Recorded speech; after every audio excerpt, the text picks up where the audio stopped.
Hello everyone and thank you for attending my presentation. Today I'm excited to share our recent work titled Enhancing Facial Privacy Protection via Weakening Diffusion Purification, which focuses on improving privacy in the age of advanced face recognition systems using diffusion models. The motivation behind our work stems from the growing privacy concerns caused by the widespread sharing of portrait images on social media. While automatic face recognition technologies have many beneficial applications, they can also be exploited for mass surveillance and tracking. This misuse poses significant risks to user privacy and security. Given this reality, we felt it was urgent and necessary to develop an effective method that can protect individuals' facial privacy from unauthorized face recognition systems. Let's now take a look at the existing approaches to facial privacy protection. Most recent methods can be broadly divided into three categories: noise-based methods, makeup-based methods, and diffusion-based methods. Each category has its own strengths, but also several limitations that restrict their practical effectiveness. For example, noise-based methods can effectively fool face recognition systems, but they add visible artifacts that harm image quality. Makeup-based methods try to hide the adversarial perturbations behind the generated makeup.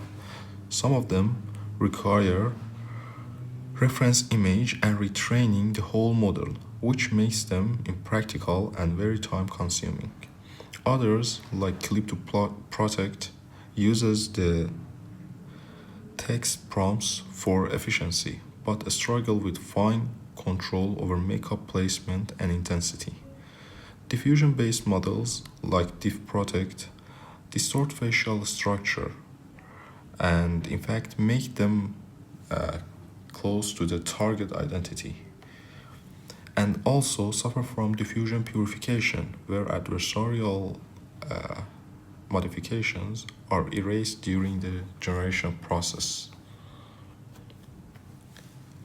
Our method is designed with two core goals: imperceptibility and transferability. Imperceptibility means the perturbations we introduce to protect privacy should not degrade the visual quality of the generated image. They should remain invisible to the human eye while maintaining the perceived identity of the person. Transferability, on the other hand, refers to the method's ability to generalize, which means our protection should be effective against a wide range of face recognition systems. To achieve these goals, we propose a novel framework that operates within a latent diffusion model, specifically using stable diffusion. We adversarially modify the latent code and guide the generation process using null text guidance, which helps to weaken the purification effect that typically removes adversarial signals. Additionally, we incorporate self-attention map to ensure that the protected image maintains the same structural layout as the original face. Here is an overview of our proposed method, which consists of two main stages. In the first stage, we initialize the latent code from the input image using DDIM inversion, then optimize on conditional embeddings to reconstruct the input image with high fidelity. These embeddings act as null text guidance during the image generation. In the next stage, we fix the learned embeddings and begin adversarially optimizing a specific latent code, which we call the Z adversarial, with two main objectives.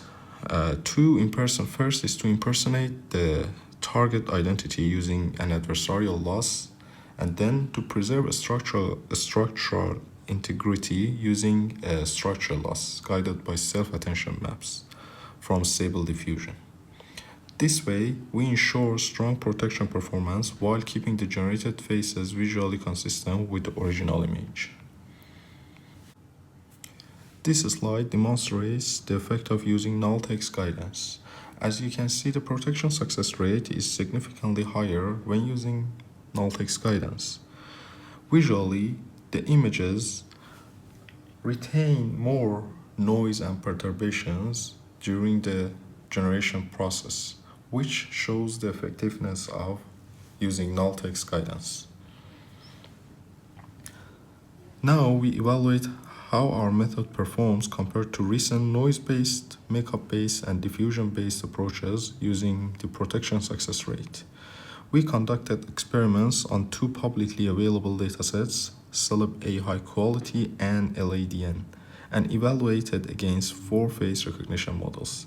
In each column, the listed model is the black box target, and the other three act as surrogate models. Our method achieves the best average protection success rate, outperforming all previous approaches. Diffam is the closest competitor, but in the next slide, I will show how image quality sets our method apart. Here we assess image quality using different quality metrics.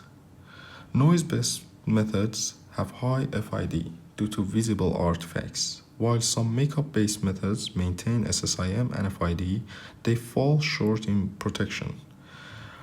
Our method achieves a much lower FID, indicating that our protected images are more realistic and natural without sacrificing the privacy.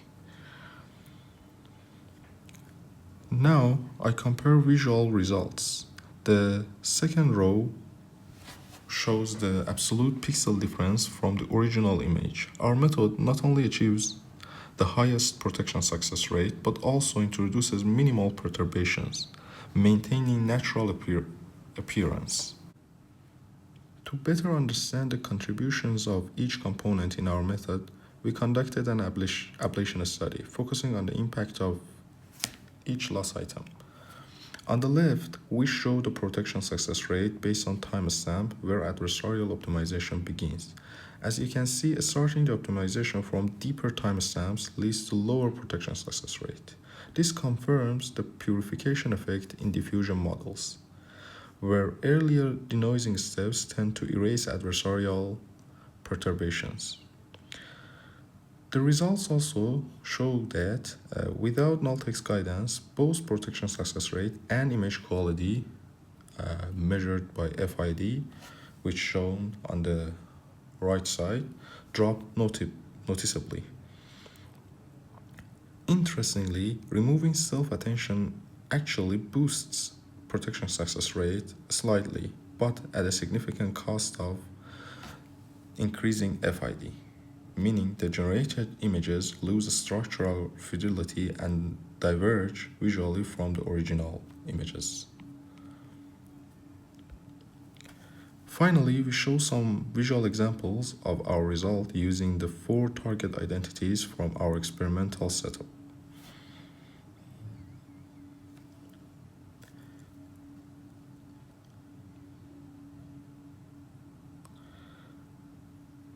Thank you for your attention. I hope you found this presentation insightful, and I look forward to connecting with many of you on site at CVPR in Nashville.